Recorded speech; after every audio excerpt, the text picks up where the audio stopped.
Shalom saudara yang dikasihi Tuhan. Mari kita tunduk kepala kita berdoa. Bapa kami yang ada dalam surga, Bapa yang baik, yang kami kenal di dalam nama Tuhan Yesus, memberkati kami, menyucikan, menguduskan setiap kami, supaya kuasa Tuhan boleh bekerja di tengah-tengah kesulitan, pergumulan, goncangan-goncangan. Kiranya Engkau memberkati, memagari, melindungi kami semua. Bahkan mereka yang stres, depresi, yang kesedih, yang sepi, mereka juga kehilangan orang yang dicintai, bahkan mereka mengalami kerugian dalam pekerjaan rumah tangga. Tuhan tolong semuanya.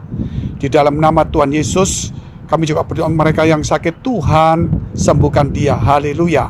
Amin. Dunia sekarang sedang dalam goncangan demi goncangan. Kita perlu berdoa supaya ada perdamaian. Firman Tuhan berkata, jikalau damai sejahtera tidak ada, saudara, pada diri kita juga, maka yang ada adalah sesuatu peperangan atau perkelahian. Jikalau seseorang punya damai sejahtera, itu berbeda. Sebab itu saudara, kenapa Tuhan izinkan terjadi guncangan?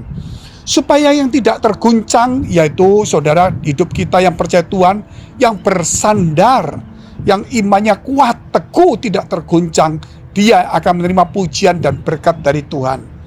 Mari saudara kita baca dulu firman Tuhan terdapat dalam kitab Ibrani 12 ayat 26 sampai dengan 29.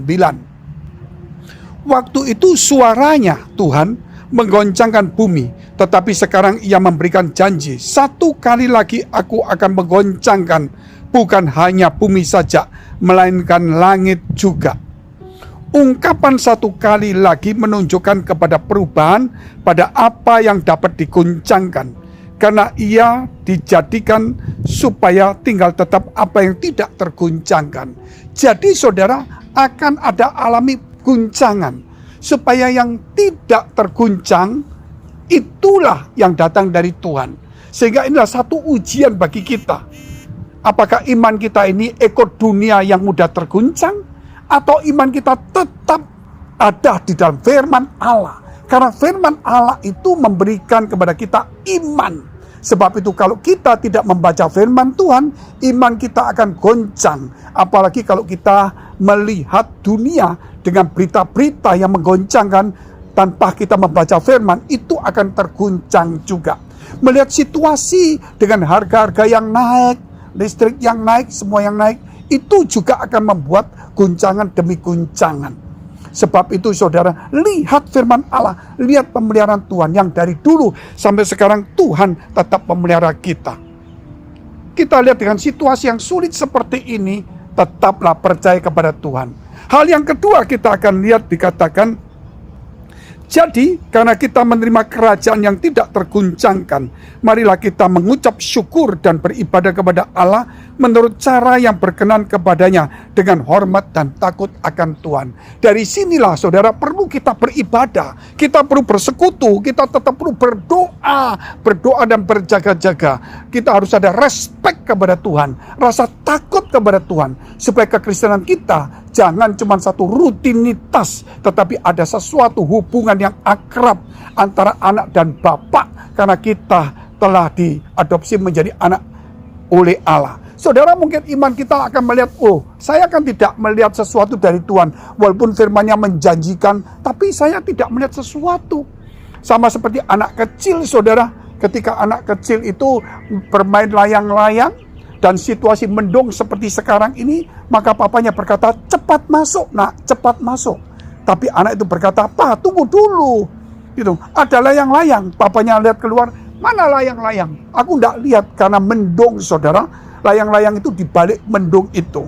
Bapak itu berkata, "Cepat masuk, Pa. Aku ada layang-layang." Aku tidak lihat, kata papanya. Papa tidak lihat, coba papa pegang ini.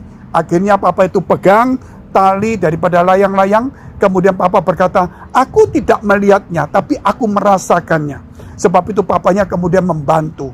Demikian juga saudara, iman kita tidak melihat apa yang akan terjadi, tapi kita bisa merasakan bahwa itulah bukti yang tidak terlihat. Saudara, bukti sesuatu yang belum ada, tetapi kita bisa merasakannya. Sebab itu iman itu tidak bisa melihat, karena itu belum satu kenyataan, tapi bisa kita rasakan. Mungkin iman itu bisa saudara melihat dengan mata iman saja. Oleh sebab itu saudara, kita lihat ayat yang ke-29. Sebab Allah kita adalah api yang menghanguskan. Allah kita itu api yang menghanguskan. Dia itu cemburu ketika kita lebih percaya dunia daripada percaya kepada Tuhan. Tuhan cemburu ketika kita lebih percaya dan hormat kepada dunia daripada hormat kepada Dia. Tuhan itu cemburu ketika kita mulai menyembah dunia daripada menyembah Dia. Karena dunia itu bukan punya kekuasaan. Dunia itu dijadikan oleh Tuhan. Sehingga kita harus kembali kepada Tuhan, bukan kepada dunia. Dunia menawarkan sesuatu. Dunia mencoba kita supaya menyembah Dia, seperti Yesus ketika dicobai, supaya Yesus menyembah Dia. Tetapi Yesus berkata, nyala iblis, seharusnya engkau menyembah kepada Tuhan Allahmu dan berbakti. Kenapa? Karena iblis itu, saudara, memperlihatkan dunia dan menawarkan kesenangan dan semua yang ada di dunia. Tetapi syaratnya menyembah kepada setan. Demikianlah sekarang di zaman ini, kita tanpa sadar kita diminta untuk menyembah setan, menyembah dunia, dan kita akan diberikan kesenangan, tapi itu sekejap. Tetapi saudara, kita tahu bahwa hidup di dunia ini bukan selama-lamanya, tetapi ada masa waktunya. Sebab itu ketika sebelum waktunya datang, mari rasakan kasih Tuhan itu. Walaupun tidak melihat Tuhan, tetapi rasakan Tuhan itu ada. Puji Tuhan saudara yang dikasihi Tuhan. Sebab itu hari ini, percayalah bahwa Tuhan tetap mendoakan kita. Tuhan tetap memelihara kita. Tuhan tetap melindungi kita. Bagaimana caranya? Ketika saudara membaca firman Tuhan, dan disitulah saudara tahu bahwa ada kuasa kasih Tuhan yang menyertai kita. Ketika kita menjauh dari gereja, menjauh dari persekutuan, menjauh dari firman Tuhan, maka kita merasa kita sendiri, kita tidak ada pertolongan, tidak ada pagar yang menolong kita. Itulah pentingnya setiap hari kita berdoa dan merenungkan firman Allah. Puji Tuhan saudara, ini di tempat yang indah, yaitu negara sebelah daripada Indonesia. Mari kita tunduk kepala, kita berdoa. Bapa yang baik yang kami kenal, di dalam nama Tuhan Yesus, kami berdoa Tuhan untuk saudara kami yang dalam persoalan iman yang terguncang. Kiranya Tuhan Kau tolong mereka. Bapak Ibu yang dikasihi Tuhan, saudara, dekapkan kedua tanganmu di dadamu jikalau engkau membutuhkan pertolongan doa, yaitu dalam pergumulan masalah, persoalan, tantangan, ekonomi, pekerjaan, rumah tangga, karir, studi, bahkan jodoh. Tuhan akan menolong engkau.